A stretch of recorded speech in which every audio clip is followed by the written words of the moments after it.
হরে কৃষ্ণা। আমরা শ্রীমদ্ ভগবদ গীতা যথাযথ যথাযথ থেকে মুখবন্ধ আলোচনা করছিলাম। আমরা এখনো পর্যন্ত আলোচনা করেছি যে ভগবানের স্মরণের বিষয়ে আমরা আলোচনা করছিলাম, কিভাবে ভগবত স্মরণ করা যায়, ভগবানের বিষয়ে স্মরণ করতে পারি।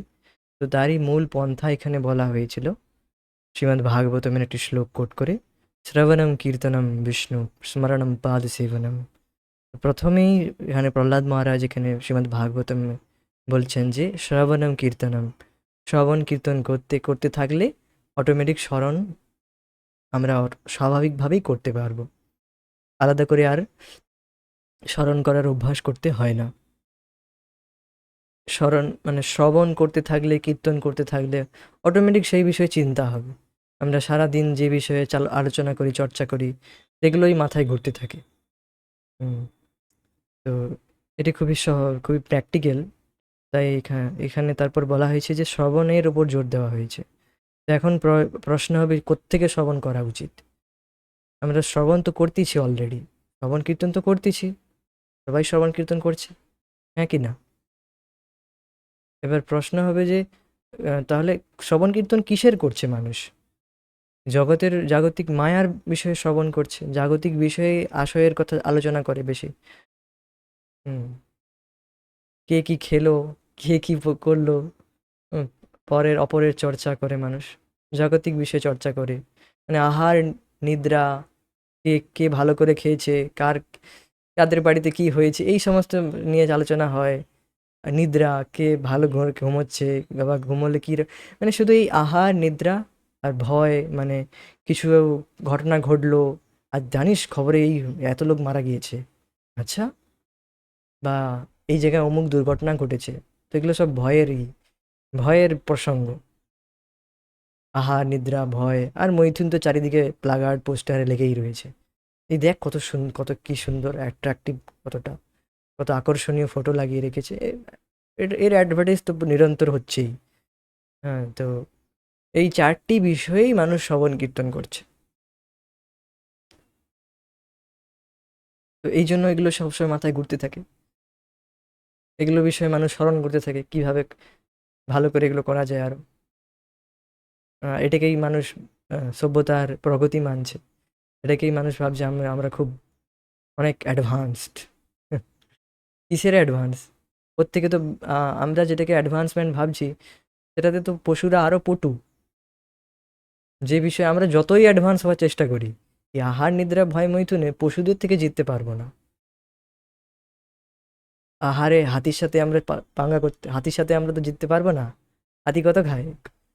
এর সাথে 40 টন, 40 কেজি, 1 টন খাবার খেয়ে নেয়। 40 কেজি, আরো বেশি।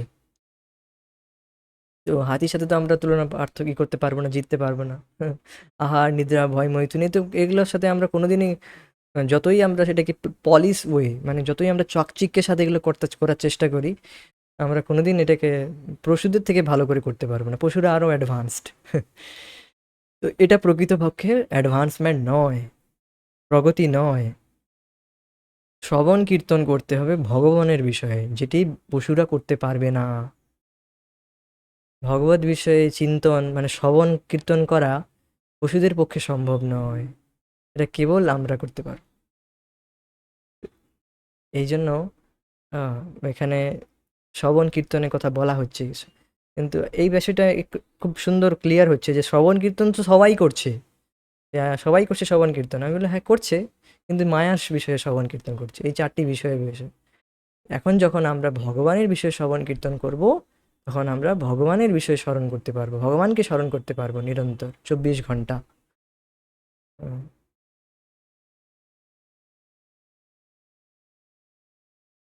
তো এরপরে প্রশ্ন হবে যে কার কাছ থেকে শ্রবণ করা উচিত তাহলে? তো এখানে বলা হচ্ছে, শিল প্রভুপাদজি বলছেন আত্মতত্ত্ব পুরুষের কাছ থেকে শ্রবণ করা উচিত।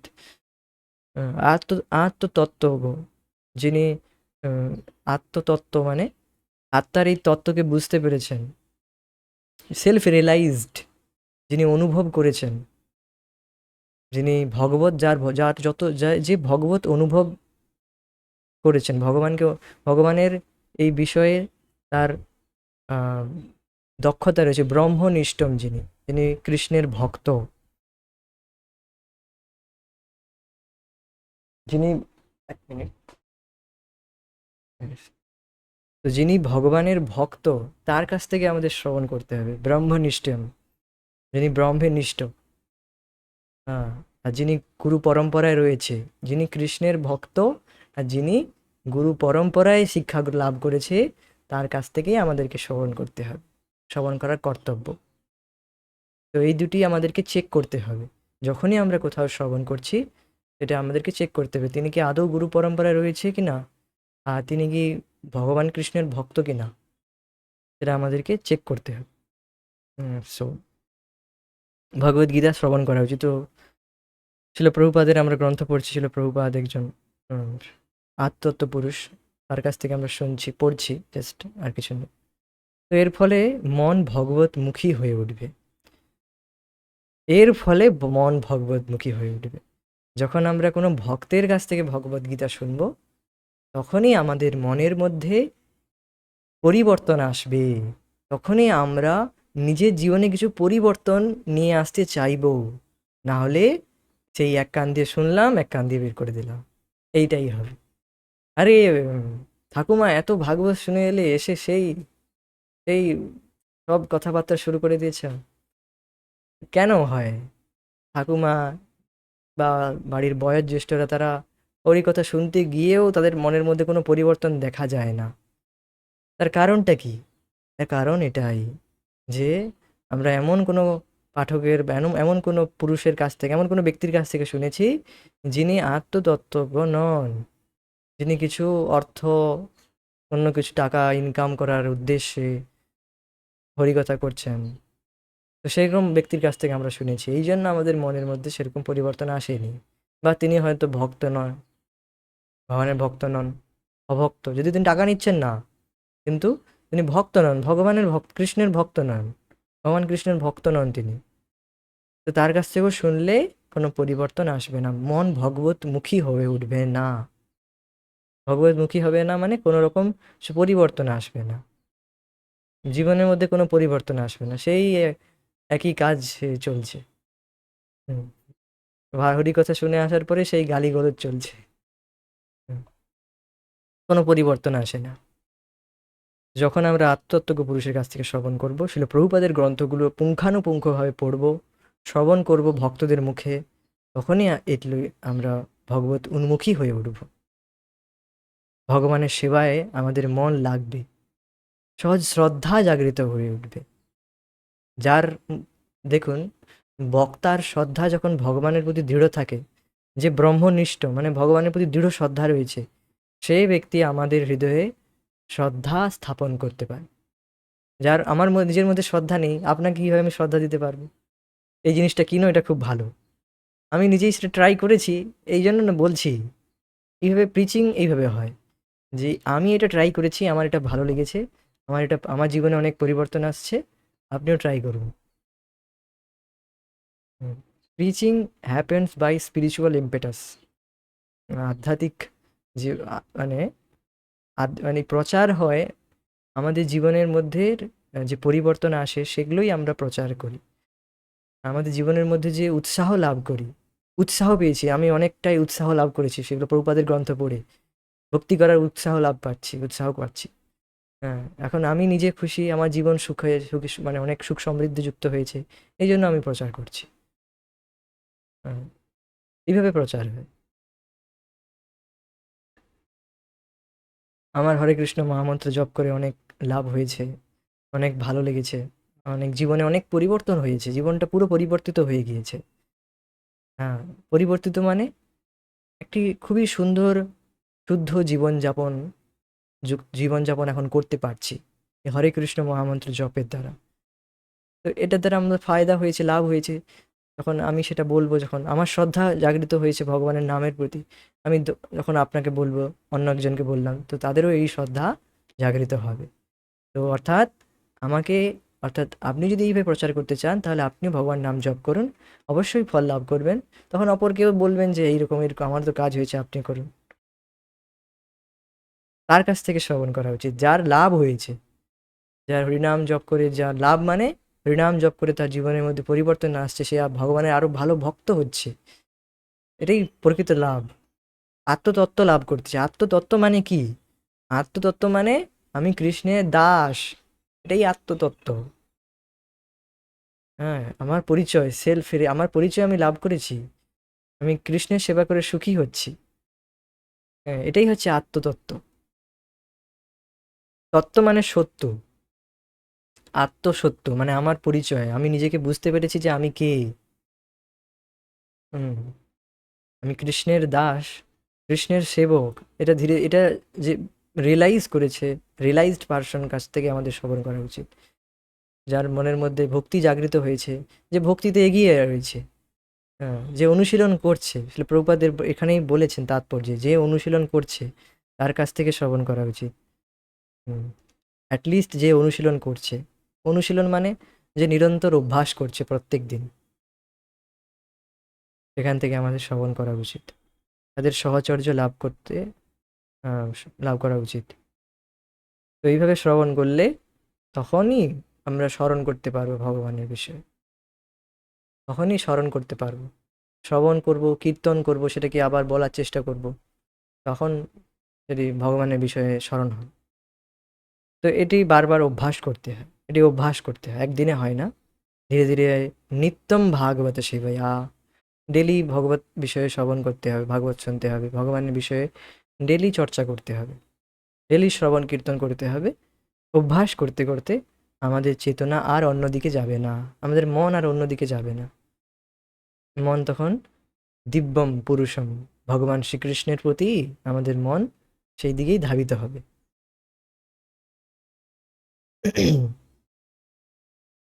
আর সে নিঃসন্দেহে, এইভাবে সে যখন আমার স্মরণ করে, সে নিঃসন্দেহে আমার কাছে ফিরে আসে। ভগবদ্গীতায় ভগবান বললেন।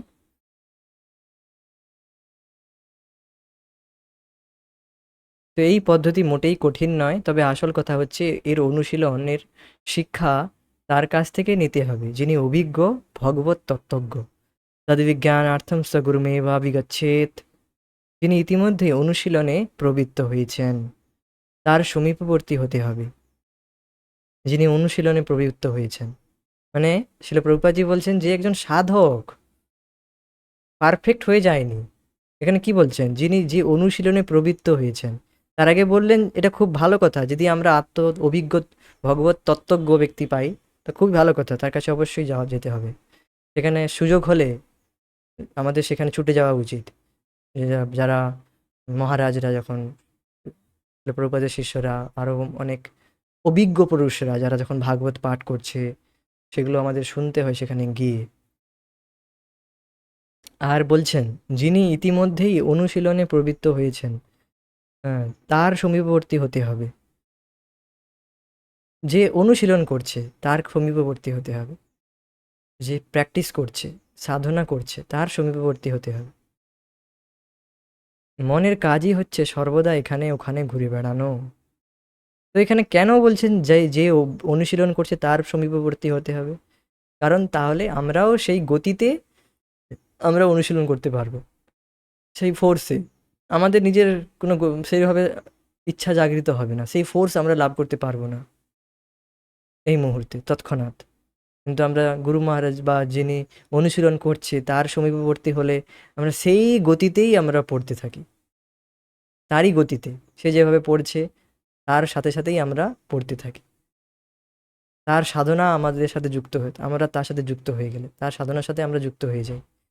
তিনি যতটা যে স্পিডে ছুটছেন, ধরুন আপনি একটা বুলেট ট্রেনে উঠে গেলেন, হ্যাঁ, বুলেট ট্রেনে, তাহলে আপনি সেই যাত্রী যতজন সেই গাড়িতে উঠেছে সবাই কিন্তু সেম স্পিডে যাবে। হ্যাঁ, আর আপনি যদি একটা লোকাল ট্রেনে ঢুকেন, তখন সব সেই লোকাল ট্রেনের আর কি বুলেট ট্রেনের সাথে ছুটবে এরকম স্পিডে? না। কিন্তু গন্তব্যস্থলে পৌঁছাবে শিওর। ওটা স্পিডে ধীরে যাবে, কিন্তু গন্তব্যস্থলে স্পিডে মানে যাবেন। কিন্তু আপনার তো কোনো গতি নেই, এই মেন কথা বলতে চাইছি, আপনার তো কোনো গতি নেই। আপনি কি করে, আপনার তো কোনো গতি নেই, আমাদের তো গতি নেই কিছু। আমরা যখন এই রকম লোকাল ট্রেন বা সুপার ফাস্ট এগুলোতে উঠে যাব, তখন অটোমেটিক ট্রেন পৌঁছে দেবে। মানে এইরকম সাধু গুরু বৈষ্ণবের সংস্পর্শে চলে আসবো, এরা তো নিশ্চিত যাবে, আমরাও এদের গতির সাথে সাথে আমরাও চলে যেতে পারি। শুধু শুধু কি, শুধু চড়তে হবে, মানে সেই বৈষ্ণব সঙ্গে সেই ট্রেনের বগিতে উঠে যেতে হবে, কোনো প্রকারে ঠেলে ঠুলে ঢুকে যেতে হবে, উঠে যেতে হবে, ব্যাস বৈষ্ণব সঙ্গে এসে গেলেই ব্যাস হয়ে গেল, নৌকা পার হয়ে যাবে।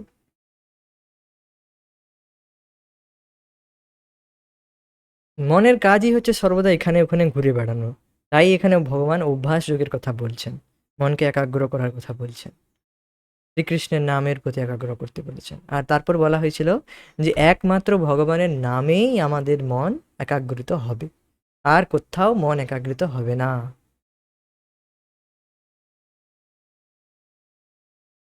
আমরা শ্রীমদ্ ভাগবতমে আমি এটা পড়ছিলাম আজকেই, আহ, যে ইন্দ্রিয়ের একটি অধিষ্ঠাতা দেবতা রয়েছে, আর ইন্দ্রিয়কে সঞ্চালন করার জন্য, নিয়ন্ত্রণ করার জন্য।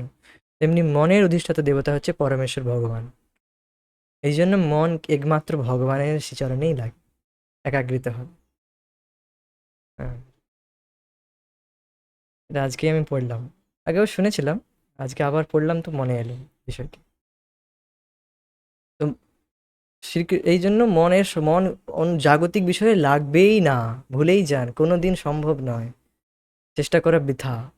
কেবল ভগবানের শ্রীচরণেই, অর্থাৎ ভগবানের নামেই আমাদের মন একাগ্রিত হবে, ভগবানের নাম সংকীর্তন এগুলোতেই একে স্থির করা যায়। তা অভ্যাস যোগের দ্বারা আমাদের করতে হবে, অভ্যাসটা করতেই হবে। অভ্যাস তো আপনি জগতের যে কোনো কিছু লাভ করতে অভ্যাস করেন, কিন্তু সেটি লাভ হলে আপনি সন্তুষ্ট হন না, আর এটা লাভ হলে আপনি সন্তুষ্ট হয়ে যাবেন। আপনার মন এটা খুঁজছে, কিছু একটা খালি, কিছু একটা গ্যাপ রয়ে যাচ্ছে, একটার উপর একটা আপনি লক্ষ্য লাভ করছেন, প্রাপ্ত করছেন, একটার পর একটা লক্ষ্য আপনি অ্যাচিভ করছেন, কিন্তু মন কোথাও সেখানে সন্তুষ্ট হচ্ছে না। তো অভ্যাস তো সেখানেও রয়েছে, অভ্যাস তো অনাদিকাল ধরে আমরা সব মৈথুন আদি লাভ করার জন্য, স্ত্রী সঙ্গ লাভ করার জন্য, বিভিন্ন কিছু লাভ করার জন্য আমরা অভ্যাস করেছি, কত প্র্যাকটিস করেছে মানুষ অনাদিকাল ধরে। তো এখন কিছুটা অভ্যাস করে ভগবানের মনকে যদি লাগানোর চেষ্টা করা হয়, আর যেখানে দ্বারা আমরা প্রকৃতপক্ষে সুখ লাভ করতে পারো, প্রকৃতভাবে মন যেখানে স্থির হবে, তাহলে আমরা সফল হয়ে যাব। এই অভ্যাস আর করতে হবে না একবারই। এই অভ্যাস আর এই নয় যে আবার মন অন্যদিকে চলে যাবে, না, একবার মন স্থির হয়ে গেলে ভগবানের নামে আর সচ্ছে না। হ্যাঁ, একবার সিদ্ধির হয়ে, মানে সিদ্ধ লাভ করলে আর এই নয় যে আবার হয়ে যাবে, না। আর এই জগতে কতবার মানুষ অভ্যাস করে আবার সেই বস্তা কাঁধে নিয়ে আবার পরের জন্মে চলো, যদি মানুষ হন তো আবার সেই পড়াশোনা করো, সব আবার সেই অভ্যাস করো। তো অভ্যাস একবারেরই, এখানে একবার অভ্যাস করে ভগবানের নামে স্থির করতে হবে।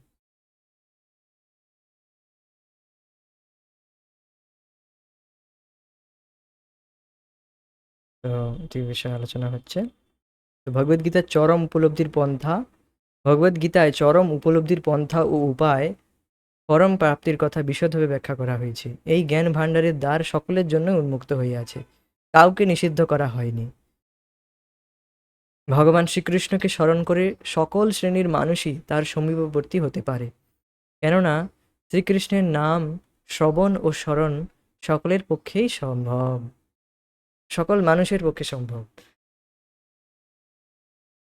শ্রীকৃষ্ণের নাম ও রূপ স্মরণ করা, কীর্তন করা, নাম জপ করা, যার যে জিহ্বা লাভ করেছে সবাই করতে পারে। তো এখানে ভগবদ্গীতায় বলছেন, মাম হি পার্থ ব্যাপাশ্রিত্য येऽपि पापयोनयः स्त्रियो वैश्यस्तथा शूद्र तेऽपि यान्ति परां गतिं किं पुनर्ब्राह्मणा पुण्या भक्त्या राजर्षयस्तथा अनित्यम सुखम लोकम इमं प्राप्य भजस्य माम।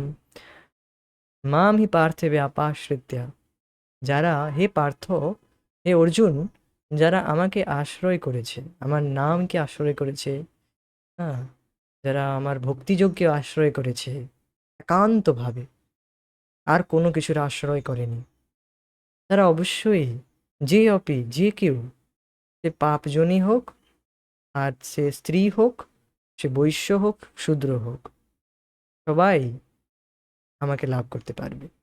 সবাই আমার ধামে ফিরে আসতে পারবে। এখানে কারোর কোনো অযোগ্যতার বিষয় নেই, এখানে কারোর কোনো অযোগ্যতার বিষয় নেই। সবাই কোয়ালিফাই করতে পারবে, সবাই অ্যাপ্লাই করতে পারবে, মানে সবাই এর জন্য যোগ্য। নট অ্যাপ্লাই, সবাই এর জন্য যোগ্য, শুধু তাকে শ্রবণ কীর্তন করতে হবে, এইটুকু। মানে সবাই শ্রবণ কীর্তন করার জন্য, মানে এই সাধনাটা গ্রহণ করার জন্য সবাই এলিজেবল। এই নয় যে আপনি এই যান আগে টুয়েলভ আগে কি একটা আপনার কি সার্টিফিকেট প্রয়োজন বলছিলাম একটু আগে, না গ্র্যাজুয়েশন, আগে গ্র্যাজুয়েশনটা করে আসুন, বা বিটেক, বিটেক হোক, বিটেক করে আসুন, বা বিএসসি করে আসুন, পিএইচডি করে আসুন, তারপরে দেব। না, এসব কিছু বলছে না ভগবান। কোনো কিছু যোগ্যতার এখানে ভগবান এখানে উল্লেখ করছে না। যে অপি, যে কেউ,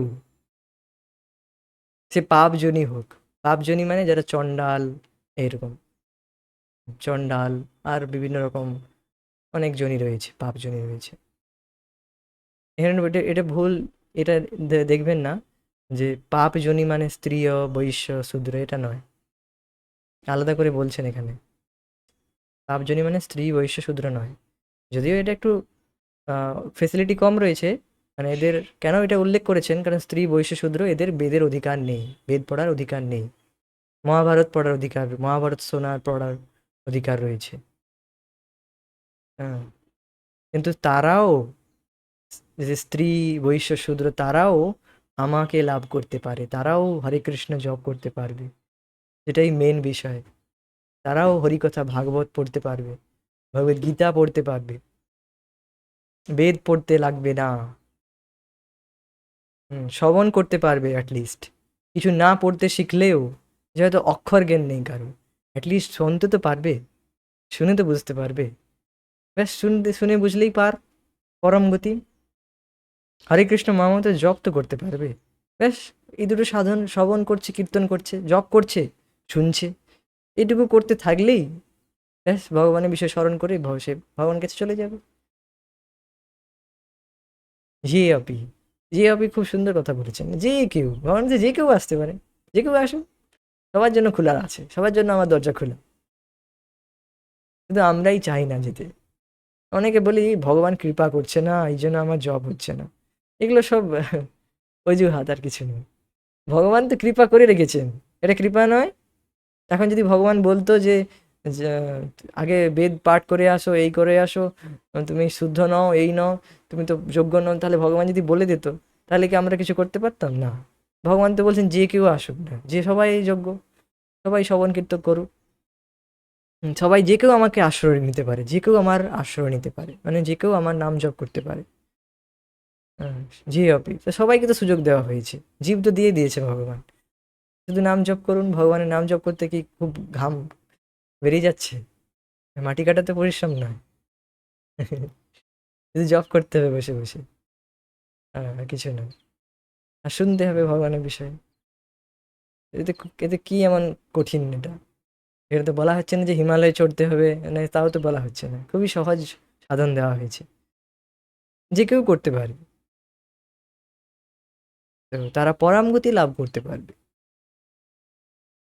কিম পুনর্ব্রাহ্মণা পুণ্যা ভক্ত্যা রাজর্ষস্তথা নিত্যম অসুখম লোকম ইমম প্রাপ্য ভজস্য মাম।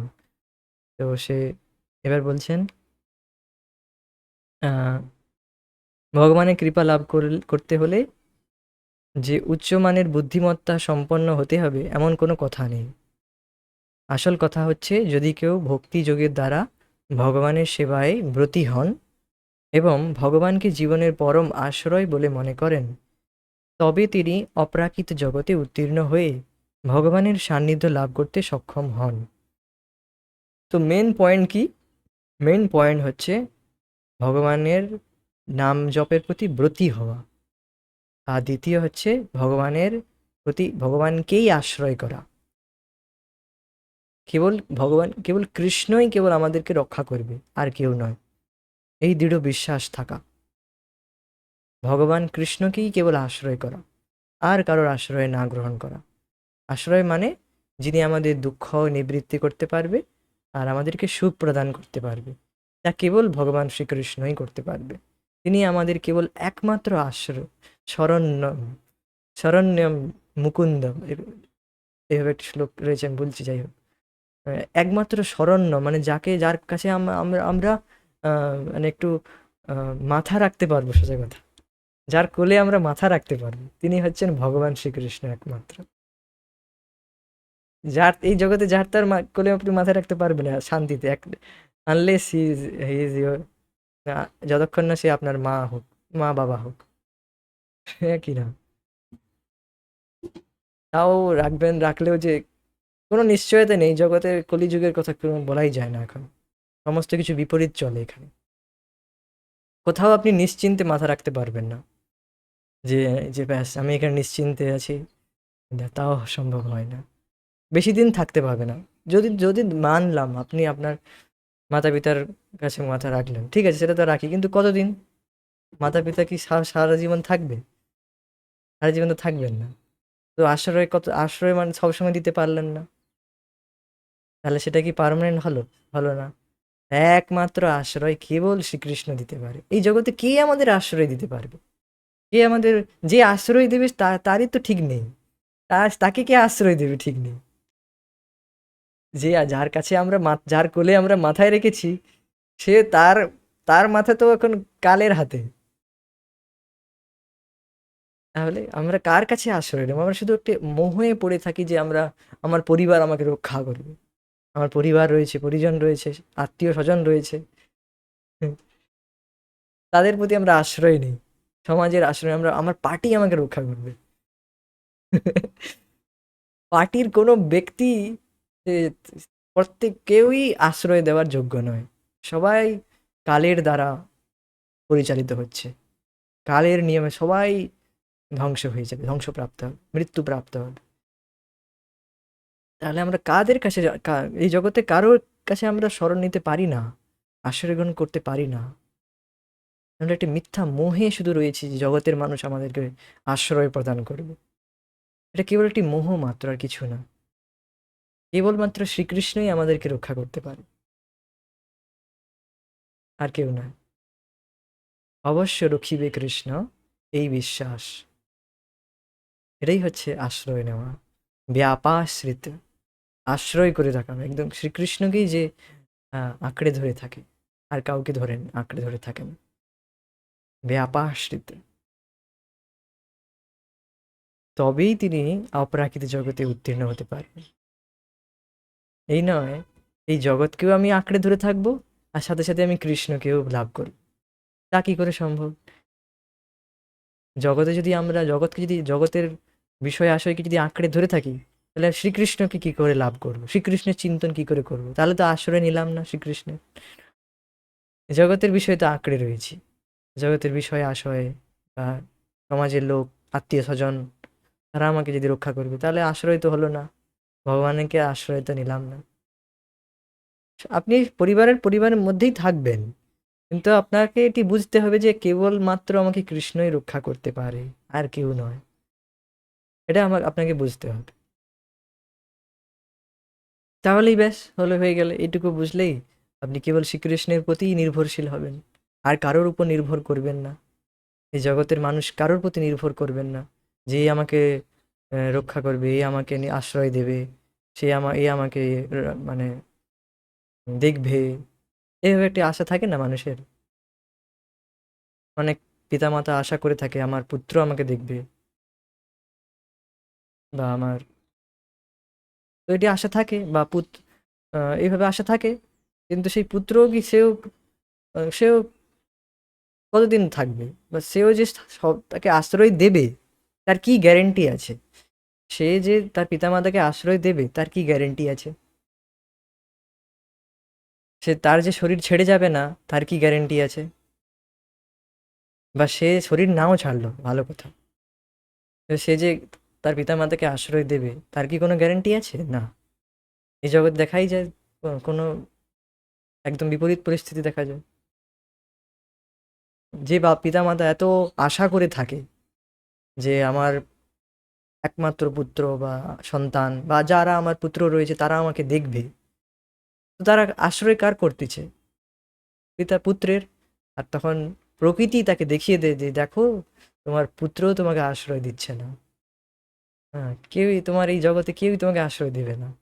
মানুষ তখন হতাশ হয়ে পড়ে, শোক শোক করতে থাকে, দুঃখ করতে থাকে। দুঃখ করা বৃথা। এটি আমাদের বুঝতে হবে যে এই জগতে কেউ আমাকে আশ্রয় দিতে পারবে না। হ্যাঁ, অবশ্যই ব্যবহারিক রূপে ভগবান কাউকে না কাউকে দিয়ে আমাদের আমাদের আশ্রয় দিয়ে দেয়, সেটা আলাদা কথা। ভগবান এই জগতে ডাইরেক্ট এসে আপনাকে আশ্রয় দেন না, সেটা ঠিক আছে, কিন্তু ভগবান কাউকে না কাউকে দিয়ে আপনার পালন করিয়ে নেন, আপনার পোষণ করিয়ে নেন, ভরণ পোষণ করিয়ে নেন। এটা ভগবান করিয়ে নেন কারোর না কারোর মাধ্যম দিয়ে। সেটা যখন আপনি ভগবানের প্রতি নির্ভরশীল হবেন, তখন সেটা বুঝতে পারবেন যে ভগবান যেন তেন প্রকারে আমার কোনো না কোনোভাবে আমাকে আশ্রয় প্রদান করছেন, নিরন্তর প্রদান করছেন, নাকি না? সেটা বুঝতে হবে। আর সেটা বুঝে আমাদের কেবলমাত্র শ্রীকৃষ্ণের শরণাপন্ন হতে হবে, আর কারণ নয়। শ্রীকৃষ্ণের শরণাপন্ন হতে হবে। কেউ যদি ভগবদ গীতার উপদেশ বাণী সর্বান্তকরণে গ্রহণ করে তার অনুশীলন করেন, তবে তিনি তার জীবনকে সর্বাঙ্গ সুন্দর করে তুলতে পারেন। এই জড়া প্রকৃতির সান্নিধ্যে আসার ফলে যে সমস্ত জাগতিক সমস্যার উদ্ভব হয়, তার সম্পূর্ণ সমাধান করতে পারেন। এই হচ্ছে ভগবদ গীতার মূল কথা। এই জড় জগতের সমস্যা কি? কি সমস্যা? জন্ম মৃত্যু জরা ব্যাধি দুঃখ দোষানুদর্শন। জন্ম, মৃত্যু, জরা, ব্যাধি, এটি হচ্ছে সমস্যা, মূল সমস্যা। পরীক্ষায় পাশ করলেন না, পরীক্ষায় কম নাম্বার এলো, আমি এই চাকরি পেলাম না, এগুলো সমস্যা নয়। সমস্যা একটি, জন্ম মৃত্যু। বারবার আমাদেরকে জন্ম নিতে হচ্ছে, মায়ের কোলে মায়ের জঠরাগ্নিতে জঠরে বসতে হচ্ছে বারবার আমাদেরকে। এখানে কৃমি কীটের কামড় খেতে হয়েছে, কত কষ্টে। তারপর মৃত্যু পর্যন্ত কত কষ্ট, রোগ ব্যাধি থেকে শুরু করে অবশেষে বৃদ্ধাবস্থার জর্জরিত অবস্থা লাভ করতে করতে মৃত্যুর ভয়ানক দুঃখ কষ্ট লাভ করে অবশেষে সে তার প্রাণ ত্যাগ করে, প্রাণ আর ধরে রাখতে পারে না, এত কষ্ট লাভ হয়, এত কষ্ট হয়, শরীরের মধ্যে আর প্রাণ থাকে না, প্রাণ বেরিয়ে যায়, প্রাণবায়ু। তো এই দুঃখ কষ্ট নিরন্তর চলতে থাকে, এর সমস্যা থেকে মুক্ত হয়। এটাই প্রকৃত সমস্যা। এই সমস্যা সমাধানের কথা আমাদের ভাবা উচিত। আমরা শুধু ভাবছি এই সমস্যা আমার, এই চাকরি হলো না, এই হলো না, এই জব হলো না, সেটা যেন তেন প্রকারে হয়ে যাবে, ভগবান যেভাবে হোক আপনার পালন করিয়ে নেবেন। যখন শরীর দিয়েছে, পালন করার দায়িত্ব না, মানে পালন অবশ্যই করাবেন। আপনার প্রারব্ধ রয়েছে যেগুলো পূর্বজন্মে, তা অবশ্যই আপনাকে ভোগ করাবে ভগবান। সেটা নিয়ে চিন্তা করার প্রয়োজন নেই, তা অবশ্যই আপনাকে করিয়ে নেবে, কোনো না কোনোভাবে আপনাকে ভগবান ঠিক কোনো না কোনো কাজে যুক্ত করে আপনাকে সেটা করিয়ে নেবেন। সেটা নিয়ে বেশি মাথা ঘামানোর প্রয়োজন নেই যে কিভাবে চলবে আমার, কিভাবে চলবে, কিভাবে, এখনো তো কিছু পেলাম না, এখনো কিছু জব হলো না আমার। এগুলো চিন্তা করার কোনো প্রয়োজন নেই, কোনো প্রয়োজন নেই। এগুলো তো যেন তেন প্রকারে আপনার পালন হয়েই যাবে। এটা যেভাবে ভগবান আপনাকে সেভাবে প্রেরণা দেবেন যে দেখো ওই কাজটা করো, এটা তোমার পক্ষে সুটেবল, সেভাবে ভগবান আপনাকে প্রেরণা দেবেন, আর আপনি সেই কাজ করে, সেই কাজ করিয়ে ভগবান আপনার পালন করিয়ে নেবেন, আর 10টা লোকেরও পালন করিয়ে নেবেন আপনার দ্বারা। এটা নিয়ে কোনো চিন্তা নেই। ভগবান একটা পিঁপড়ের থেকে ব্রহ্মা পর্যন্ত সবার পালন করছেন, আপনার পালন করবেন না শুধু? তো এগুলো শুধু শুধু শুধু আমরা এই বিষয়ে চিন্তা ভাবনা করি। আমাদের চিন্তা করা উচিত প্রকৃত সমস্যা, জন্ম মৃত্যু জরা ব্যাধি দুঃখ দোষানুদর্শনম, এটিকে এই সমাধান করার জন্য আমাদের চিন্তা করা উচিত। কিভাবে আমি মৃত্যুকে জয় করতে পারবো, এই সমাধান করা উচিত। এই সমাধান ভগবদ গীতায় রয়েছে। ভগবানের বিষয়ে শ্রবণ কীর্তন করে স্মরণ করে ভগবানের কাছে চলে যেতে পারি পার্মানেন্টলি, এখানে আর থাকতে হবে না, এই জন্ম মৃত্যুর চক্রে আর বারবার পড়তে হবে না। এরকম direct simple and shortcut method বলা হচ্ছে, সমাধান দেওয়া হচ্ছে, যেটি সর্বোচ্চ পন্থা। তো এইভাবে আমরা আমাদের জীবনকে সর্বাঙ্গ সুন্দর করতে পারি। তো এই হচ্ছে ভগবদ্গীতার মূল কথা,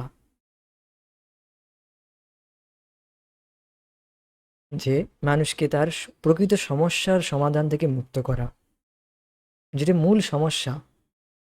হুম, সেই সমস্যা থেকে উদ্ধার করবে কেবল ভগবদ্গীতার এই নলেজ, ভগবদ্গীতার এই জ্ঞান। তো উপসংহারে বলা যায় ভগবদ্গীতা হচ্ছে, এবার উপসংহার দিচ্ছেন শিল প্রভুপাজি,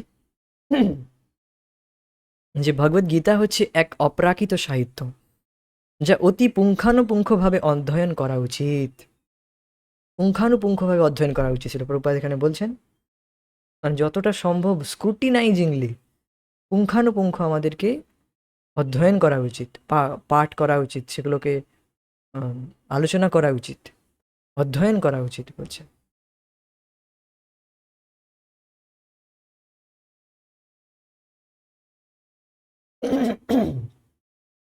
তো এটি খুবই প্রয়োজন। তো শিল প্রভুপাদজি এটি বলেছেন, আমার গুরু মহারাজ বলছিলেন যে কি প্রথম দীক্ষার আগে অ্যাটলিস্ট 10 বার গীতা পড়ো। শিল প্রভুপাদজি বারবার তার লেকচারেও বলেন, হুম, গীতা, গীতা, এই গীতার এই Gita, read this Bhagavad Gita very scrutinisingly, thoroughly, খুব মনোযোগ সহকারে অধ্যয়ন করতে বলেছে। এর দ্বারা কি হয়, বুদ্ধির দ্বারা ভগবানের পূজা করা হয়। ভগবদ গীতায় ভগবান বলছেন, আমরা যখন বুদ্ধিকে আমরা ভগবদ গীতায় লাগাচ্ছি, আমরা বুদ্ধির দ্বারা ভগবানের পূজা করছি। এর একটা শ্লোক রয়েছে, বাংলা অর্থ বলছি আমি।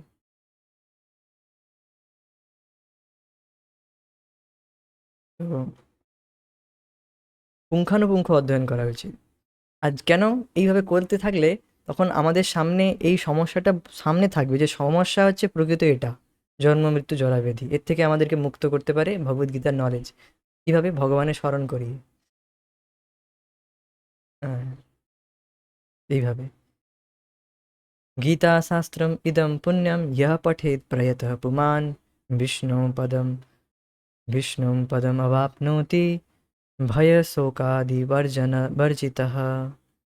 ভগবদ্গীতার নির্দেশকে যথাযথভাবে অনুসরণ করতে পারলে অতি সহজেই সমস্ত ভয়, উদ্বেগ থেকে মুক্ত হওয়া যায়।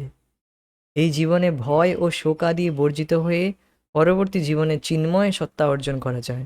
ভগবদ্গীতা মাহাত্ম্য এক, আরও একটি সুবিধা হচ্ছে, তো ভগবদ্গীতার এটি মাহাত্ম্য, গীতা মাহাত্ম্যে প্রথমে রয়েছে এটি, যে শোক মোহ ভয় এগুলো দূর করে ভগবদ্গীতা আর নলেজ। মানুষ বারবার অর্জুনের শোক দূর করেছেন, শোক মোহ, নষ্ট মোহ স্মৃতির লব্ধা, তৎপ্রসাদাৎ ময়াচ্যুত। হে অচ্যুত, অচ্যুত ভগবান, আপনি এই শোক মোহ দূর করতে আপনি কখনো বিচ্যুত হন না। এই জন্য হে অচ্যুত, আপনি, আপনার যে যে এই ভগবদ্গীতা পড়বেন, আপনার এই ভগবদ্গীতা যে যে পড়বে, যথাযথভাবে পড়বে, পুঙ্খানুপুঙ্খভাবে অধ্যয়ন করে ছিল প্রভুপাদের গ্রন্থ পড়বে, তার শোক মোহ ভয় দূর হবেই।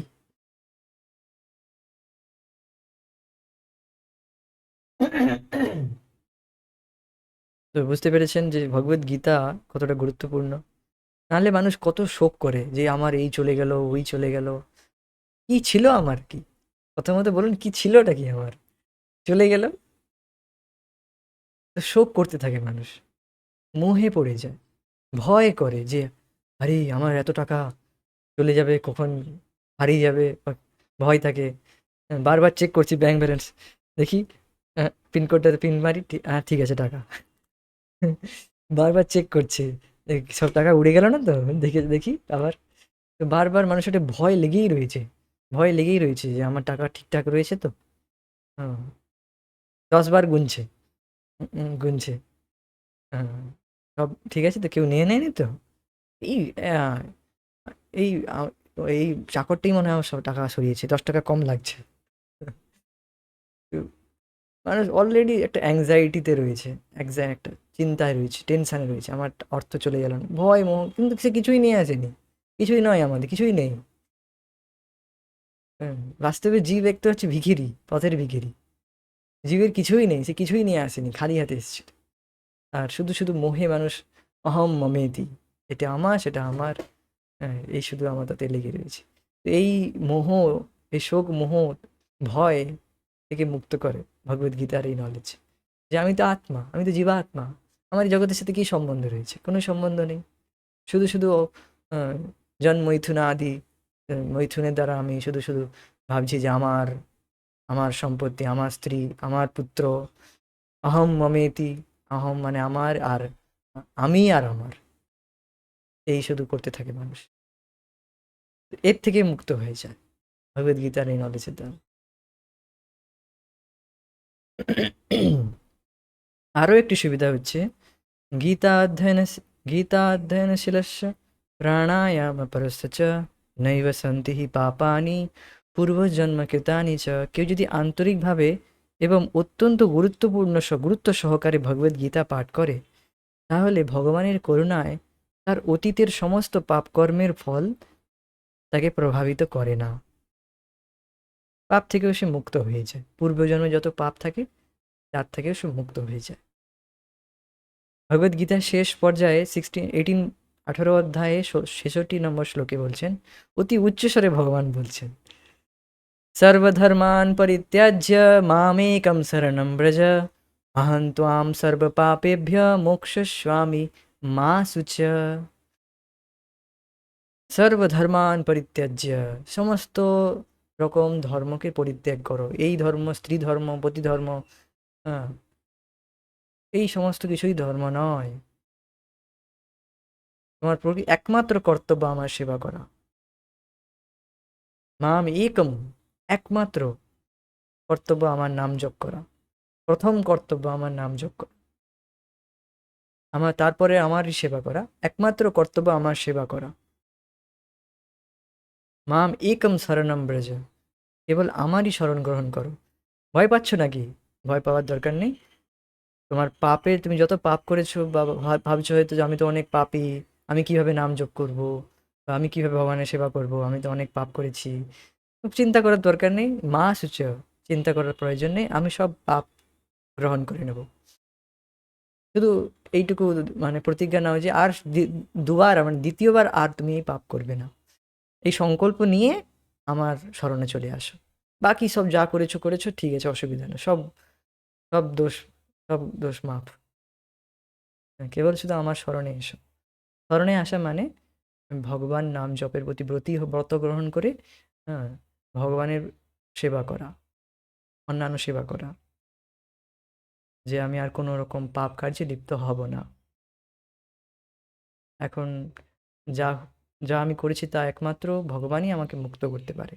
ভগবানের প্রতি শরণাগত হওয়া, যে এই এই এত পাপ করেছি, এর থেকে তো আমার কোনো আর রেহাই নেই, একমাত্র তোমার কৃপা ছাড়া। তো ভগবানের কাছে শরণাপন্ন হতে হয়। আর ভগবান বলছেনও সে যে আমার শরণাগত হও। মা শুচ, শোক করার প্রয়োজন নেই। অহম তোয়াম সর্ব পাপেভ্য, আমি তোমার সমস্ত পাপ থেকে তোমাকে মুক্ত করে দেব। তো সর্বরকমের ধর্মানুষ্ঠান পরিত্যাগ করে আমার শরণ নাও।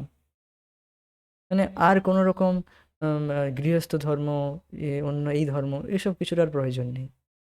কেবল ভগবানের নাম জপ করুন।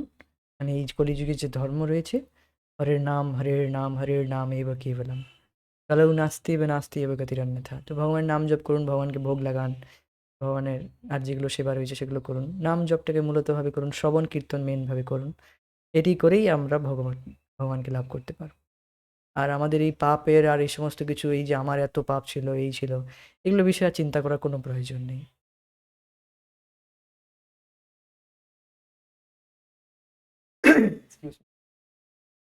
তো এটি বলেছেন এখানে। তো এভাবে ভগবানের পাদপদ্মে যিনি সম্পূর্ণভাবে আত্মসমর্পণ করেন, ভগবান তার সমস্ত দায়িত্ব গ্রহণ করেন এবং সেই মানুষের সকল পাপকর্মের প্রতিক্রিয়া থেকে তাকে রক্ষা করেন। এই বলুন, আচ্ছা, এই জগতে আপনি কার শরণ নিলে আপনাকে আপনার সমস্ত পাপ থেকে রক্ষা করবে? কারোর ক্ষমতা আছে এটি ক্লেম করার, যে বলার কারোর ক্ষমতা আছে? কারোর ক্ষমতা নেই। হ্যাঁ, কারোর ক্ষমতা নেই। সব পাপ তো দূরে থাকুক, একটা পাপ পর্যন্ত কেউ আপনার নষ্ট করতে কারোর ক্ষমতা নেই। তো ভগবান বলছেন সব পাপ থেকে আমি রক্ষা করব। সব পাপের পাপ কর্মের প্রতিক্রিয়া থেকে। অবশ্যই আমাদেরকে এই মনোভাবৃত্তিতে নয় যে আমরা পাপ নষ্ট করার জন্য ভগবানের শরণ নিচ্ছি। ভগবান আমাদের রক্ষা করবে, ভগবান আমাদেরকে ভগবানের ভক্তি প্রদান করবে, সেই জন্য আমরা ভগবানের শরণ গ্রহণ করি।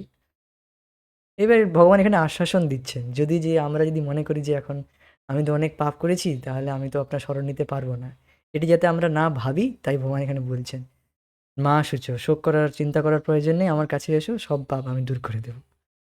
তোমাকে ঠিক ধুয়ে মুছে একদম সাফ করে দেবো, পরিষ্কার করে দেবো। ছোট বাচ্চা যেরকম পুরো কাদা মেখে আসে, পুরো কাদা মেখে আসে, মায়ের কাছে এলে পুরো তাকে একদম পাউডার টাউডার লাগিয়ে খুব সুন্দর করে তাকে সেন্ট টেন্ট দিয়ে একদম চকচক করে দেয় তাকে একদম।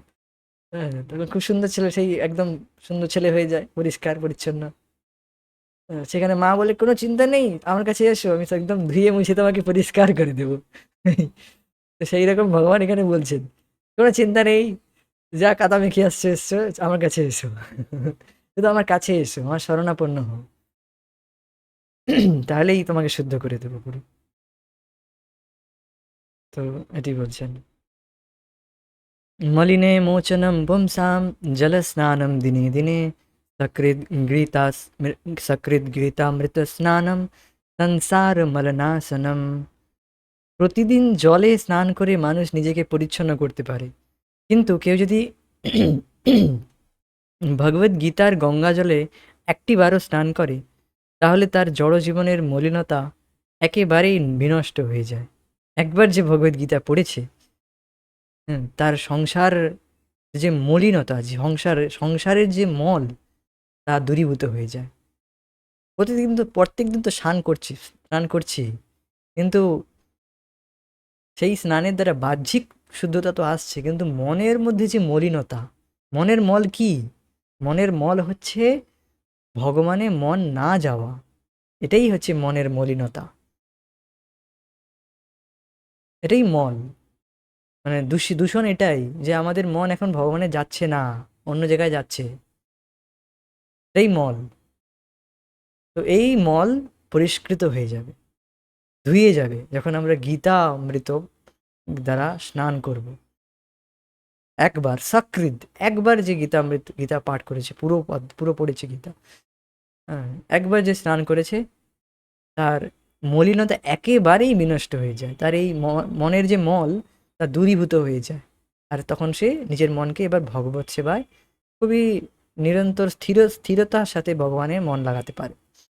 তার মনে আর কোনো মলিনতা থাকে না, মন স্বচ্ছ পরিষ্কার হয়ে যায়, হৃদয় শুদ্ধ হয়ে যায়, মনের মলিনতা দূর হয়ে যায়, তখন সে খুব সহজেই মনকে ভগবানে লাগাতে পারে। এরপর বলছেন, গীতা সুগীতা কর্তব্যা কিমন্নৈ শাস্ত্র বিস্তরে या स्वयं पद्मनाभस्य मुख मुखपद्मात् विनिसृता। গীতা সুগীতা কর্তব্য কিমন্নৈ শাস্ত্র বিস্তরে, আর কি শাস্ত্রের প্রয়োজন রয়েছে? গীতা যখন রয়েছে, আর কি শাস্ত্রের প্রয়োজন রয়েছে? পড়ার কোনো প্রয়োজন নেই আর। যেটি মুখ পদ্মনাভ, ভগবান শ্রীকৃষ্ণের মুখ থেকে নিঃসৃত হয়েছে যে গীতা, সেই গীতা, সেই গীতাই পড়াই আমাদের কর্তব্য। আর কোনো শাস্ত্রের পড়ার প্রয়োজন নেই। যেহেতু ভগবদ গীতার বাণী স্বয়ং পরম পুরুষোত্তম ভগবানের মুখনিসৃত বাণী, তাই এই গ্রন্থ পাঠ করলে আর কোনো বৈদিক সাহিত্য পড়বার দরকার নেই, আর কোনো বেদ পড়ার দরকার নেই, উপনিষদ পড়ার দরকার নেই, আর অন্য কোনো গ্রন্থ পড়ার দরকার নেই। একটা বই ভগবদ গীতা, শিলা প্রভুপাদজি বলেন, একটা বই Gita, Bhagavad Gita as it is পুঙ্খানুপুঙ্খভাবে পড়ুন, you will get the perfection, আপনি জীবনে সিদ্ধি লাভ করবেন। একটা বই ভালো করে পড়ুন। হ্যাঁ, এটাই বলেছেন এখানে। অন্য কোনো সাহিত্যের পড়ার কোনো দরকার নেই, দরকার হয় না। তো মেন কথা এখানে বলছে যে তাহলে কি ভাগবতম পড়ার প্রয়োজন নেই? দেখুন, গীতাই হচ্ছে ভাগবতমের মানে বিস্তার, নট, ভুল বললাম, এটা উল্টা বললাম। ভাগবতম হচ্ছে গীতার বিস্তার। মানে ভাগবতমে যে, মানে গীতাতে যে 5টি টপিক রয়েছে, হ্যাঁ, ভগবান, জীব, ঈশ্বর, জীব, প্রকৃতি, কাল, কর্ম, এই 5টি টপিক রয়েছে না, আমরা সবাই পড়েছি ইন্ট্রোডাকশনে আগে। এরই বিস্তার এই সম্বন্ধেই ভাগবতমে আরও ব্যাখ্যা করা হয়েছে বিশদভাবে। গীতা যেখানে শেষ, ভাগবত সেখান থেকে শুরু। মানে বলতে চাইছি আপনি অন্য কোনো আর বই পড়ার প্রয়োজন নেই। আমি মনু সংহিতা নিয়ে চলে এলাম, এই সংহিতা নিয়ে আমি এই গ্রন্থ পড়ছি, আমি ষটসন্দ্র পড়ছি, এই পড়ছি। এত এত শাস্ত্রের পড়ার প্রয়োজন নেই। আসলে প্রভুপাদজি সে ভগবদ গীতা দিয়েছেন, ভগবদ গীতা আগে ভালো করে পড়ুন। ভগবদ গীতা ভালো করে পড়ুন। আর যদি আরও পড়ার কোনো ক্ষমতা না থাকে, কোনো অসুবিধা নেই, এই গীতা পড়েই আপনি সব ভগবত প্রাপ্তি করে নেবেন। এটা প্রভুপাদের গীতা পড়েই আপনি ভগবত প্রাপ্তি করে নেবেন। হুম। যদি আপনার না আরও সাধ্য থাকে আর কোনো গ্রন্থ পড়া। এরপরে অবশ্যই খুবই ভালো যে গীতা পড়ে আমরা তারপরে শ্রীমদ্ ভাগবতম পড়বো। মানে এরপরেই তো রয়েছে, সেখানে ভগবদ গীতা শেষ, সেখান থেকে ভাগবতম শুরু। সর্বধর্মান পরিত্যাজ্য মাম একম শরণম ব্রজ বলছেন, ওখান থেকে এবার ভাগবতম শুরু। হুম। ধর্ম পরিচিতা কৈতবত্র, সমস্ত ধর্মকে ত্যাগ করে। হ্যাঁ, ধর্ম প্রজিতা কৈতবত্র পরমো নির্মৎ সরাণম শতাম বেদ্যম বাস্তব বস্তু দেবতাম তাপত্রয়ণ বললাম। তো সেখান থেকে গীতা আবার ভাগবতম শুরু হয়ে যাচ্ছে। তো ভাগবতম তারপরে পড়তে হয়, ভগবদ্গীতার পর পরে পরে মানে অ্যাটলিস্ট আমাদেরকে এইটুকু বোঝা উচিত যে আমরা এখন যে গ্রন্থটা পড়ছি সেটাতে ফোকাস করব, সেটার উপরে আমরা পুরো ফোকাস করব, পুরো মন দিয়ে পড়ব। আমরা যখন যেটা করছি সেটাতে পুরো মন দিয়ে চেষ্টা করব। এখন এই নয় যে এখন এটা পড়ছি হুট করে অন্য বই পড়ে নেব, সেটা হয় না। এটা একটা গ্রন্থ আমাদেরকে অধ্যয়ন করতে হয়, সেটাতে সময় দিতে হয়, মনকে সেখানে একাগ্র করতে হয়। এই বিষয়ে কত চিন্তার মানে তার বিষয়ে কত মনকে নিয়োজনের বিষয় রয়েছে, তার বিষয়ে মনন করা রয়েছে।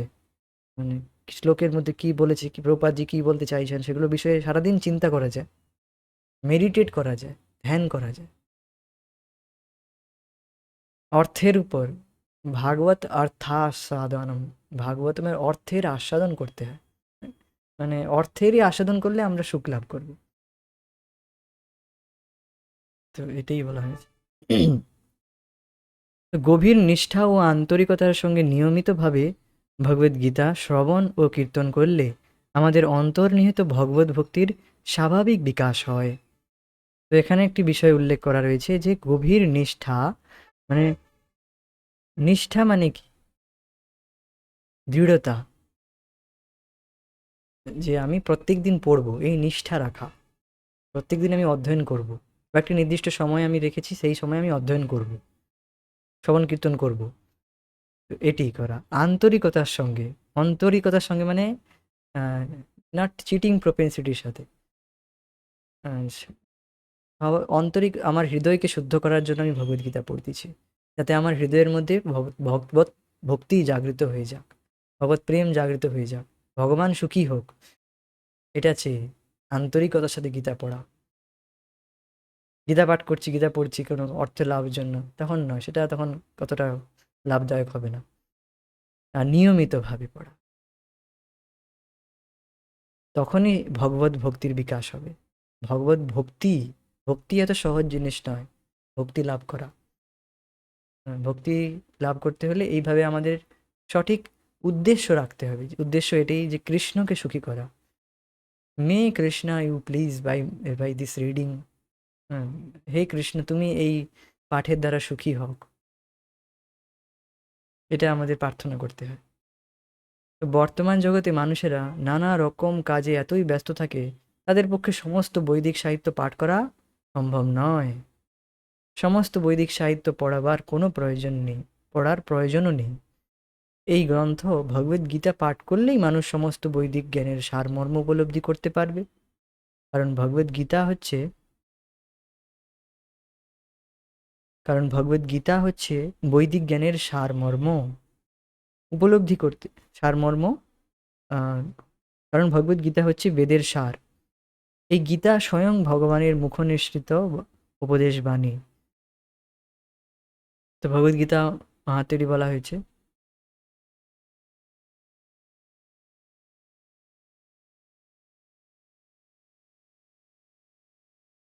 লোকটা একটু ঠিক করা নেই, 1 মিনিট আমি বই থেকে পড়ে দিচ্ছি।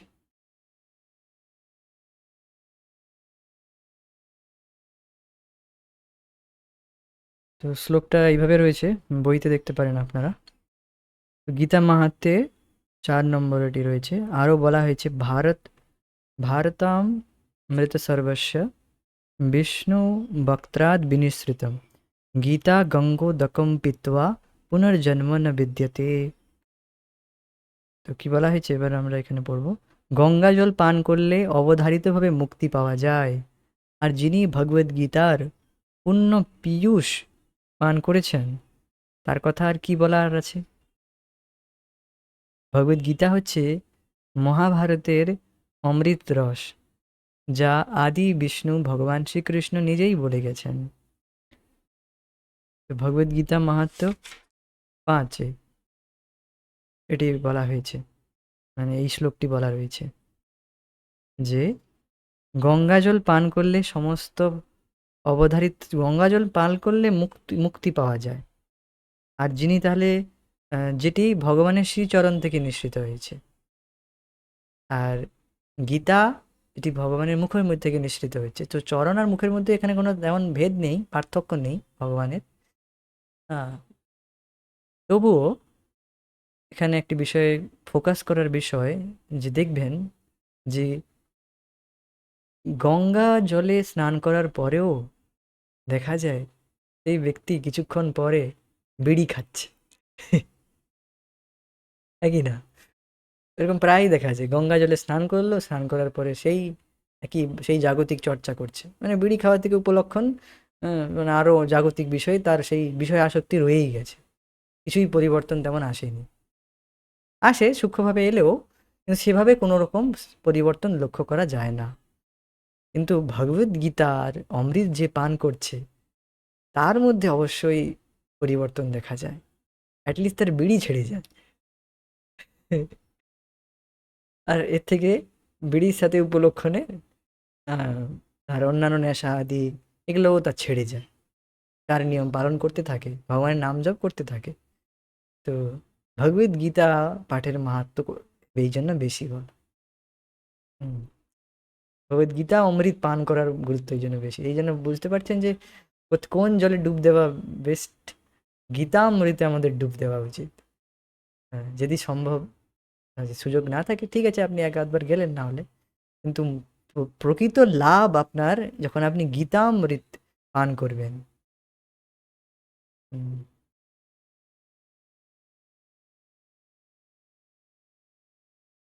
আর এটিও বিষয় যে গঙ্গা জল সব জায়গায় তো অ্যাক্সেসেবল নয়, সব জায়গায় গঙ্গা যেতে পারবে না, সব জায়গায় গঙ্গা তো আর বাহিত হতে পারবে না, যেখানে গঙ্গায় এসেই তাকে ডুব দিতে হবে। আর ভগবদ গীতা অমৃত তো যেখানে থেকেই আপনি শুনতে পারবেন, সব যে কোনো অবস্থা যেখানে ইচ্ছে থেকেই এখন তো শোনা যেতে পারবেন, গীতা অমৃত পান করতে পারবেন, তাতে কোনো অসুবিধা নেই। ফ্রি, কোনো এই নয় যে কিনতে হবে আপনাকে, গঙ্গা জল কিনে আনি বা নিয়ে আসি অনেক দূরে, এই কোথায় হরিদ্বারে রয়েছে বা মায়াপুরে এসে বা যেখানে আপনার অনেকটা যেখানে যে রয়েছে সেখানে গিয়ে যেতে হবে, আর যাওয়ারও কোনো প্রয়োজন লাগবে না। বাড়িতে বসে বসেই আপনি গীতা অমৃত পান করতে পারবেন, আর সমস্ত সংসারের মল নাশ হয়ে যাবে আপনার। তো এই জন্য বলা হয়েছে যে ভগবদ গীতার গুরুত্ব গঙ্গার চেয়েও বেশি। বুঝতে পেরেছেন কেন বেশি ভগবদ গীতার গুরুত্ব? গীতাও ভগবানের গীতা, বুঝতে পেরেছেন যে কিভাবে গুরুত্ব বেশি? এটি সর্ব উপনিষদ গাভো দগ্ধা গোপালনন্দনা পার্থ বৎস সুধীর ভোক্তা দুগ্ধম গীতামৃতম মহাত। তো সমস্ত উপনিষদকে গরুর সাথে তুলনা করা হয়েছে, সব উপনিষদকে, সর্ব উপনিষদ গাবো দগ্ধা, আর তার দগ্ধা হচ্ছে মানে দোহন যে করছে তিনি হচ্ছেন গোপাল নন্দনা, অর্থাৎ শ্রীকৃষ্ণ যে দুধ দোহন করছেন। আর বাছুরকে, বাছুর হচ্ছে পার্থ মানে অর্জুন। তাহলে কি অর্জুনই কি সব দুধ খেয়ে নিল নাকি? না, সুধীর ভোক্তা, তার ভোক্তা হচ্ছে সুধী ভক্তবৃন্দ। অর্জুন অর্জুন তো বাছুর না থাকলে গরু দুধ দেবে না। তো তো অর্জুনও রয়েছে, অর্জুনও পান করছেন, কিন্তু সাথে সাথে সুধী ভক্তরা পান করছে গীতামৃত মহাৎ। সুধীর ভোক্তা হচ্ছে দুগ্ধম গীতামৃতম মহৎ, যারা সুধী ভক্তবৃন্দ তারা এই গীতামৃত পান করছে সাথে সাথে। দেখো এটা খুব ফেমাস শ্লোক। হ্যাঁ, so এইভাবে তো বুঝতে পারছেন যে ভগবান শ্রীকৃষ্ণ গিয়ে এই সমস্ত উপনিষদ যত রয়েছে তার সার, মানে গরু মানে খেয়েছে মানে তার গরুকে সমস্ত কিছু খেয়ে নেয়, সার হিসেবে দুধ দেয়। তো সেই রকম সমস্ত সার হিসেবে সমস্ত উপনিষদের সার হিসেবে দুগ্ধমৃত গীতামৃতম দিচ্ছে। সে অমৃত আমাদেরকে ভগবান শ্রীকৃষ্ণ পান করাচ্ছেন অর্জুনের থ্রু হয়ে, অর্জুনকে মাধ্যম করে। অর্জুন তো অলরেডি মোহমুক্ত। তো অর্জুন ভগবানের পার্ষদ, কিন্তু যাকে মাধ্যম করে আমাদেরকে সকলকে এই গীতামৃত পান করাচ্ছে ভগবান শ্রীকৃষ্ণ। তো এই গীতা উপনিষদ, ভগবদ গীতা সমস্ত উপনিষদের সারাতি সার, এবং তা ঠিক একটি গাভীর মতো। এবং রাখাল বালক রূপে প্রসিদ্ধ ভগবান শ্রীকৃষ্ণই এই গাভীকে দহন করছেন। অর্জুন যেন গোবৎসের মতো, এবং জ্ঞানী গুণী শুদ্ধ ভক্তেরাই ভগবদ গীতার সেই অমৃতময় দুগ্ধ পান করে থাকেন। ভগবদ গীতা মাহাত্ম্য 6। एकं शास्त्रं देवकीपुत्रं गीतम् एको देवो देवकीपुत्र एक मन्त्रस्य नामानि जानि कर्म एकं तस्य देवस्य सेवा। এবার বলছেন যে যে এখন প্রশ্ন হতে পারে যে অনেকে বলে যে তোমাদের শাস্ত্র অনেক রয়েছে, তোমাদের দেবদেবী অনেক, উম, তোমাদের হিন্দুদের অনেক শাস্ত্র, অনেক দেবদেবী, অনেকের পূজা করতে হয়। তো তো এখানে সেটা প্রভুপাদজি বলছে না না, গীতা মাহাত্ম্যের সাথে দেখো, একম শাস্ত্রম দেবকী পুত্রম গীতম, একমাত্র শাস্ত্র। হ্যাঁ, বর্তমান যুগে মানুষের আকুলভাবে আকাঙ্ক্ষা করছে যে তো একটাই শাস্ত্র, একটাই শাস্ত্র, গীতা, ভগবদ গীতা। একও দেব দেবকী পুত্র এবা, একজনই দেব, দেবাদিদেব একজনই দেব হচ্ছেন, সমানে ভগবান হচ্ছেন ভগবান শ্রীকৃষ্ণ। আর একো মন্ত্র নামানি জানি, একটাই মন্ত্র, হরে কৃষ্ণ কৃষ্ণ কৃষ্ণ হরে হরে, হরে রাম রাম রাম হরে হরে। একটাই কর্ম, তস্য দেবস্য সেবা, মানে ভগবান শ্রীকৃষ্ণের সেবা। তো উই অল, আমরাও কমিউনিস্ট, আমরাও আমরাও এই সেই নট কমিউনিস্ট, আমরাও হচ্ছি আহ, একটি এক এক মানে এক, আমাদের একটি কাজ, মানে একটি ভগবান, একজনই ভগবান, তারই সেবা আমরা করি। তো অনেকে বলে না যে তোমাদের অনেক দেবদেবী অনেক রয়েছে, না, একজনই রয়েছে, ভগবান শ্রীকৃষ্ণ ভগবান, তারই সেবা রয়েছে, আর কিছু না। তো বর্তমান মানুষ আকুলভাবে আকাঙ্ক্ষা করছে একটা শাস্ত্র, একক একক ভগবানের।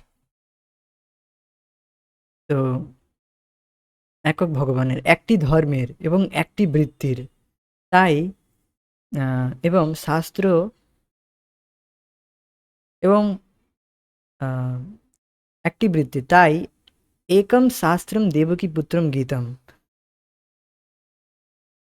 সারা পৃথিবীর মানুষের জন্য এই একক শাস্ত্র, সেই হোক সেই, সারা পৃথিবীর মানুষের জন্য সেই একক শাস্ত্র হোক ভগবদ গীতা। একো দেব দেবকী পুত্র এবা, অবশ্যই, এবং মানে অবশ্যই সমগ্র বিশ্বচরের একক ভগবান হন সে ভগবান শ্রীকৃষ্ণ। তো হন মানে সকলের ভগবান শ্রীকৃষ্ণই। কিছু মানুষ সে মানুক না মানুক, তারা হয়তো জানে না, কিন্তু ভগবান সবার শ্রীকৃষ্ণই। তাকে ভিন্ন ভিন্ন নামে মানুষ ডাকছে, ভিন্ন ভিন্ন মানুষের নামে তাকে জানতে পারে, কিন্তু একজনই ভগবান রয়েছেন, তিনি হচ্ছেন ভগবান শ্রীকৃষ্ণ। তিনি আলাদা আলাদা নামে রয়েছেন, কেউ কাকে আল্লাহ বলে ডাকছে, কেউ ক্রাইস্ট বলে ডাকছে, কিন্তু তিনি সেই কৃষ্ণই, ক্রাইস্ট কৃষ্ণ। হ্যাঁ, তো বা তার নাম ঠিকানা সম্বন্ধে জানে না, তো আমাদের শাস্ত্রে এখানে খুব সুন্দরভাবে তার নাম ঠিকানা বর্ণনা করা হয়েছে। হ্যাঁ, এখানে বর্ণনা করা হয়েছিল, আমাদের শাস্ত্রের গ্রন্থে কত সুন্দরভাবে ব্যাখ্যা করা হয়েছে। তারা জানে না, কিন্তু তার মানে এই নয় তাদের ভগবান শ্রীকৃষ্ণ নন। আমি যদি না জানি আমার পিতামাতা আমি যদি না জানি, তার মানে কি আমার পিতামাতা নেই? না, রয়েছে, আমি জানি না আসলে। সেই রকম তারা জানে না, কিন্তু রয়েছে। হিয়ার ইজ ইয়োর গড, এখানে তোমাদের ভগবান, তোমরা গড গড বলছো, হিয়ার ইজ গড, নেম ফেম সব কিছু ডিটেলস, অ্যাড্রেস, ঠিকানা সব দিচ্ছি আমরা। তোমরা গড গড বলছো, এই দেখো, এই তো গড, এটা হচ্ছে গডের নাম, ভগবানের নাম, ভগবানের অ্যাড্রেস। অনেকে তর্ক করেছিল প্রভুপাদের সাথে, হ্যাঁ, তার লেকচারে বললো, আলোচনায় যে একজন প্রশ্ন করছে যে যে বিদেশি তারা তাদের বিদেশি শাস্ত্রে তার বিদেশিদের তো এইভাবে কোনো উল্লেখ নেই ভগবান শ্রীকৃষ্ণের সঙ্গে নাম সম্বন্ধে কোনো উল্লেখ নেই, কিন্তু তা কেন উল্লেখ নেই এরকম তো বলছিলেন। তো সেটা প্রভুপাদজি বলছেন উল্লেখ নেই তো আমরা এখন জানাচ্ছি না, আমরা তো বলছি, এই জন্য সমস্যা কি? হুম, তো একক ভগবান হন শ্রীকৃষ্ণ, এক মন্ত্রস্য নামানি, একক মন্ত্র, একক প্রার্থনা, একক স্তব হোক তার নাম কীর্তন। হরে কৃষ্ণ কৃষ্ণ কৃষ্ণ হরে হরে, হরে রাম রাম রাম হরে হরে। एवं कर्मापेक्यम তস্য দেবস্য সেবা। সমস্ত মানুষের একটি বৃত্তি হোক পরম পুরুষোত্তম ভগবান শ্রীকৃষ্ণের সেবা করা। তো এটাই হচ্ছে সকলের একমাত্র সেবা। তো বুঝতে পেরেছেন যে একটাই শাস্ত্র ভগবদ্গীতা, একটাই ধর্ম, হচ্ছে উম, এক শাস্ত্র দেবকী পুত্র, একটাই শাস্ত্র হচ্ছে ভগবদ্গীতা, আর একজনই ভগবান হচ্ছেন শ্রীকৃষ্ণ, আর একটাই মন্ত্র, হুম, ভগবানের নাম জপ করা। একটাই ধর্ম মানে একটাই কর্তব্য ভগবানের শ্রীকৃষ্ণের সেবা করা, দেবস্য সেবা। হুম, এটাই এটাই আমাদের সবার সকলের জব। তো আপনি, আপনাকে যদি জিজ্ঞেস করে আপনি কি জব করেন, আমার জব এটাই, কৃষ্ণের সেবা করা। হ্যাঁ, আপনার জব ডেসক্রিপশন বলুন, তো এটাই আমার জব ডেসক্রিপশন, এটাই আমার জব। জব লেগে গেল আপনার, তাহলে এখান থেকে শুরু করে দিন তাহলে। এইভাবে মুখবন্ধ এটা পূর্ণ হলো, মুখবন্ধ ইন্ট্রোডাকশন থেকে আমার আলোচনা পুরো মানে শেষ হলো। তো ইন্ট্রোডাকশন থেকে কত কিছু কত বিষয় আমরা জানতে পেলাম। এরপরে একটি বিষয় রয়েছে, এটি হচ্ছে গুরু পরম্পরা। এখানে যদি দেওয়া হয়নি, পিডিএফ তৈরি করা হয়নি, তাও আপনি ভগবদ্গীতায় দেখতে পারেন গুরু পরম্পরা রয়েছে। হুম, एवं परम्परा প্রাপ্তম ইমাম রাজর্ষয় বিদু, ভগবদ্গীতা 4.2। তো ভগবদ্গীতা যথাযথ নিম্নোক্ত গুরু পরম্পরা ক্রমে লব্ধ হয়েছে। তো এই ভগবদ্গীতা গ্রন্থটি, এই গ্রন্থটি দিস ওয়ান, এই গ্রন্থটি ভগবান শ্রীকৃষ্ণ থেকে আসছে, এই জন্য এই গ্রন্থটি এত ফেমাস হয়েছে। হ্যাঁ, সো প্রভুপাদকে প্রশ্ন করা হয়েছে যে আপনার এই ভগবদ্গীতা কেন এত বেশি বিক্রি হচ্ছে, কেন এত বেশি মানুষ পড়ছে? সেটা প্রভুপাদ বলেন যে আমি এর মধ্যে কোনো কিছু পরিবর্তন করিনি, এটাই একমাত্র আমার গুণ, আমার কোয়ালিটি, এটাই আমার মৌলিক গুণ যে আমি কোনো পরিবর্তন করিনি। যথাযথ যেভাবে ভগবান শ্রীকৃষ্ণ ব্রহ্মাজিকে জ্ঞান দিয়েছেন, ব্রহ্মাজি নারদজিকে, এভাবে দেখতে পারেন এখানে সুন্দর একটি গুরু পরম্পরা দেওয়া রয়েছে। এবং নারদ ব্যাসদেবজি, ব্যাসদেবজি মধ্যাচার্য, মধ্যাচার্য তার শিষ্যবর্গদেরকে এই জ্ঞান লাভ প্রদান করেছেন। ওইভাবে গুরু শিষ্য পরম্পরায় থেকে আমরা অবশেষে এইখানে দেখতে পারেন মাধবেন্দ্র পুরী, ঈশ্বরপুরী 20 নম্বরে, হুম, চৈতন্য মহাপ্রভু, তারপরে কিন্তু স্বয়ং ভগবান আবার এলেন, তারপর রূপ গোস্বামী, রঘুনাথ দাস গোস্বামী, কৃষ্ণদাস কবিরাজ গোস্বামী, নরোত্তম দাস ঠাকুর, বিশ্বনাথ চক্রবর্তী ঠাকুর, বলদেব বিদ্যাভূষণ, শ্রী জগন্নাথ দাস বাবাজি, ভক্তি বিনোদ ঠাকুর, গৌর কিশোর, শ্রী গৌর কিশোর দাস বাবাজি মহারাজ, ছিল ভক্তি সিদ্ধান্ত সরস্বতী ঠাকুর, ছিল অভয় চরণারবিন্দ ভক্তিবেদন স্বামী প্রভুপাদ। তো এইভাবে আমরা অ্যাজ ইট ইজ এই জ্ঞানটি লাভ করেছি, গুরু পরম্পরারই লাভ করেছি। এর প্রমাণ হচ্ছে এটাই যে আমাদের মোহ নষ্ট হচ্ছে, যে এটি অ্যাজ ইট ইজ এই গ্রন্থটি আমরা লাভ করি। এটাই মৌলিক গুণ ছিল প্রভুপাদের, এটাই যে তিনি এটি কোনো পরিবর্তন করেনি। আর এর থেকে আমাদের পরিবর্তন, আমাদের জীবনে পরিবর্তন আসতেছে, এটাই অ্যাজ ইট ইজ হওয়ার লক্ষণ। হুম, তো এইভাবে এটা হলো। তো আমরা এর পরের আলোচনা আমরা পরবর্তী ক্লাসে করব, যদি কৃষ্ণ চায়। তো এখানে আমরা স্থগিত রাখবো। হরে কৃষ্ণ, জয় শিল প্রভুপাদ, নিতাই গৌর প্রেমানন্দে, Hari. Thank you so much, thank you for joining us. Hare Krishna.